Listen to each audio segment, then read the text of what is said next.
L'Ultra Mark II a une portée allant jusqu'à 1000 km et peut transporter jusqu'à 150 kg de charge utile. L'appareil peut également atteindre jusqu'à 9 heures de vol et atterrir sur pratiquement n'importe quel terrain, s'arrêtant à 150 mètres. Il peut fonctionner de jour comme de nuit, dans le brouillard et avec une surveillance minimale de l'opérateur au sol. Le Mark II est l'aboutissement des 5 ou 6 dernières années d'efforts et d'expériences des clients réels dans des environnements du monde entier. Ce que vous voyez est donc un drone qui ressemble globalement au précédent, mais avec 2 fois plus de puissance, 2 fois plus de charge utile, plus de 80 changements qui augmentent sa facilité d'utilisation, sa fiabilité et d'un point de vue extérieur, le grand changement est évidemment l'empennage en V à l'arrière qui, selon moi, est assez spectaculaire. L'appareil britannique est aujourd'hui opérationnel en Ukraine, au Royaume-Uni et aux États-Unis, permettant de transporter des charges utiles importantes vers des endroits difficiles d'accès rapidement, en toute sécurité et à moindre coût. Le drone est conçu pour être transporté dans le monde entier dans des containers, tout comme à l'arrière d'une camionnette au type Luton, là où il doit fonctionner. Nous n'avons pas besoin d'une infrastructure aéroportuaire traditionnelle pour l'exploiter. Nous en sommes très satisfaits.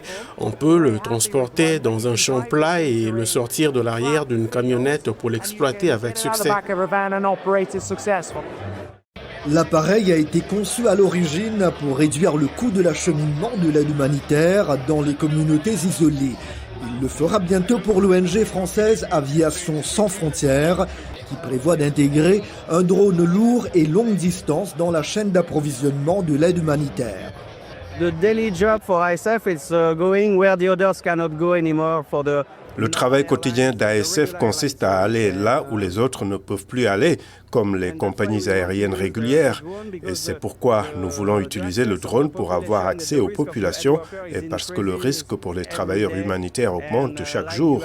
Vous avez des exemples au Mali, au Burkina Faso ou au Niger. Il y a 10 ans, nous pouvions y accéder avec les avions.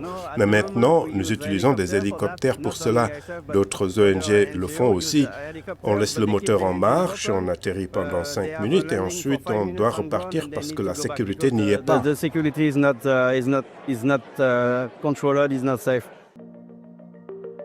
Outre l'acheminement de l'aide humanitaire, le drone sera également utilisé pour transporter des systèmes radars pour un centre de recherche norvégien afin de détecter les changements du climat en Antarctique.